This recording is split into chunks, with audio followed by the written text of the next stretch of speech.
We're going to begin on page 189, lesson 4.3, solving linear and quadratic systems.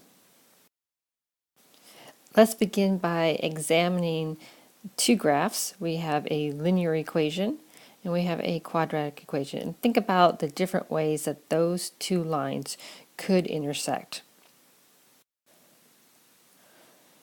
I have gone ahead and graphed the different possibilities.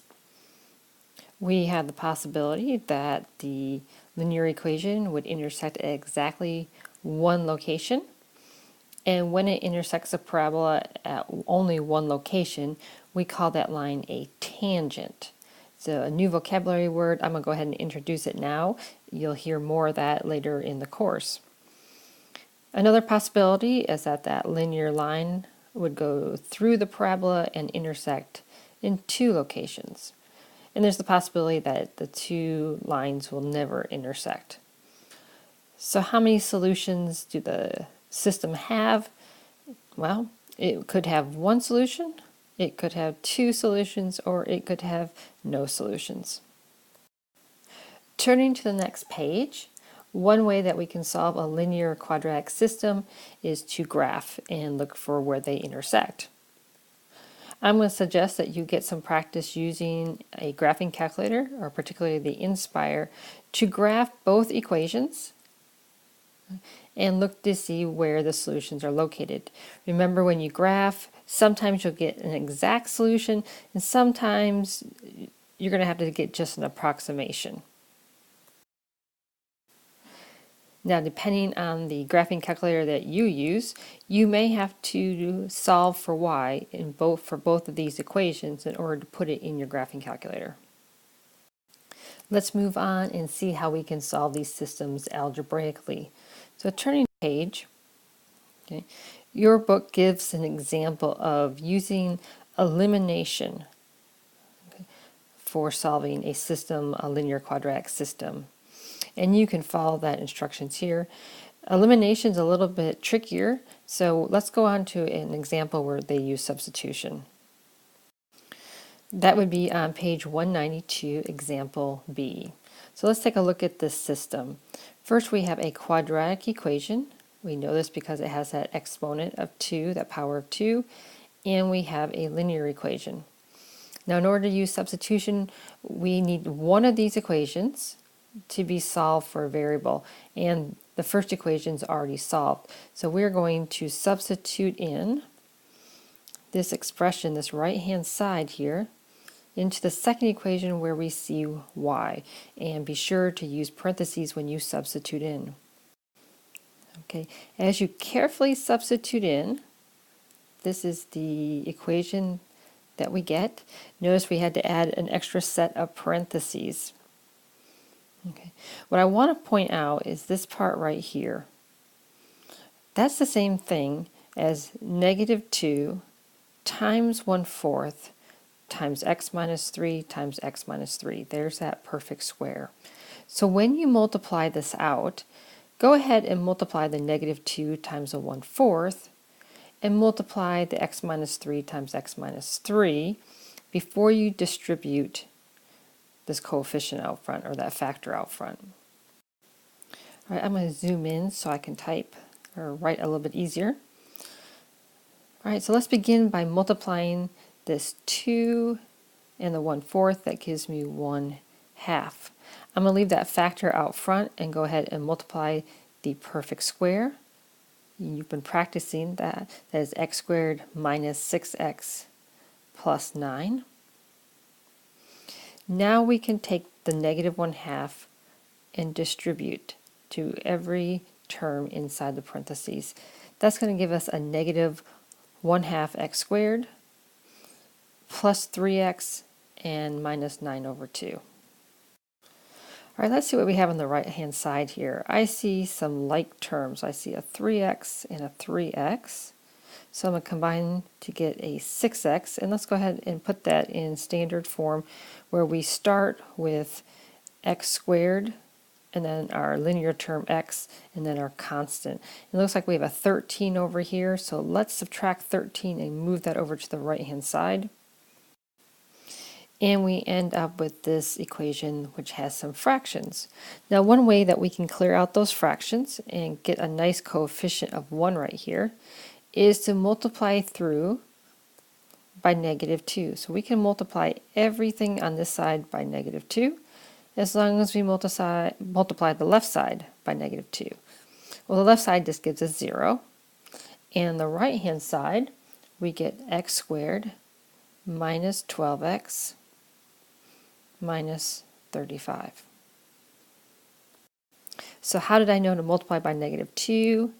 It is the reciprocal of that coefficient, because I wanted that coefficient to be a 1. All right, notice what kind of equation we ended up with. We started with a quadratic and a linear equation, and we're ending up with a new quadratic equation.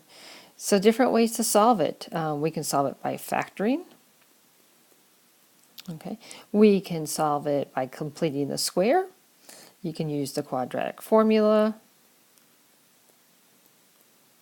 It will be your choice when it comes to these problems, what method you want to use. This one is set up perfectly for factoring because two numbers that multiply to give us -35 but add to give us -12, well, that's simply -5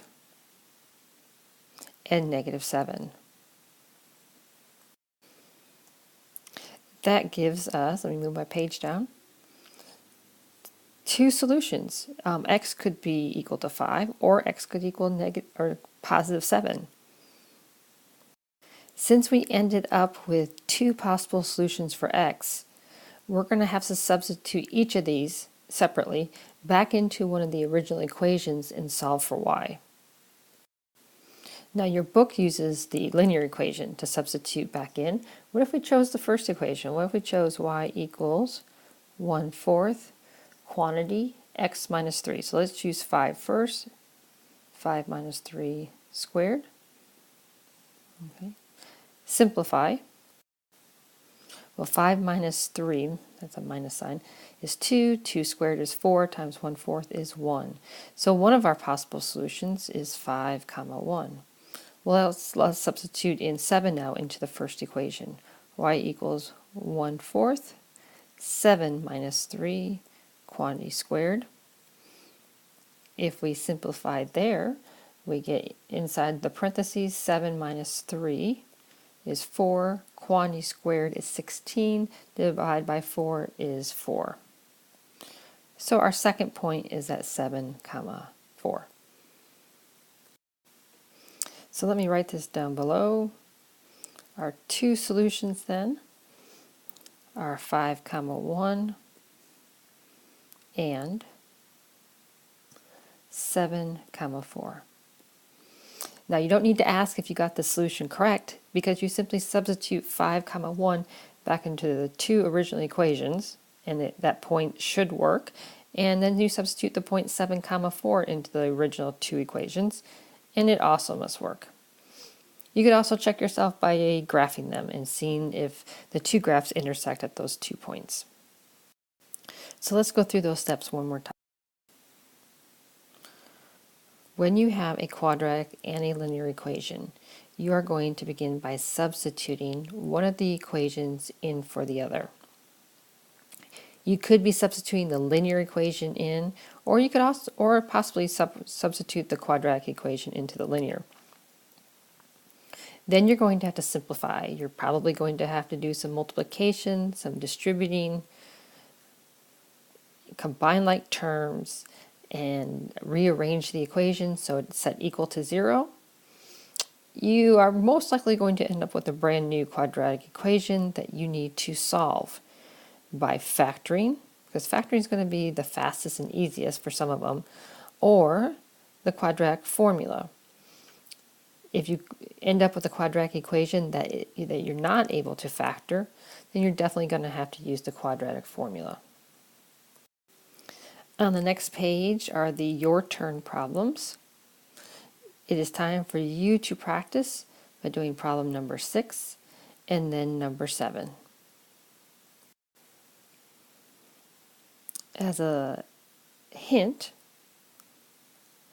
you can either isolate x in the first equation, or you can isolate y in the second equation. I might recommend you isolate x in the first equation. Otherwise, whatever you substitute in for y, you're going to have to square it. So if you isolate x, you won't have to start dealing with that exponent, that y squared. So there's a hint, solving the first one for x, you get 6 minus 1 6y squared, and you can substitute that into the second equation for x. Good luck with those two problems, and this concludes the video.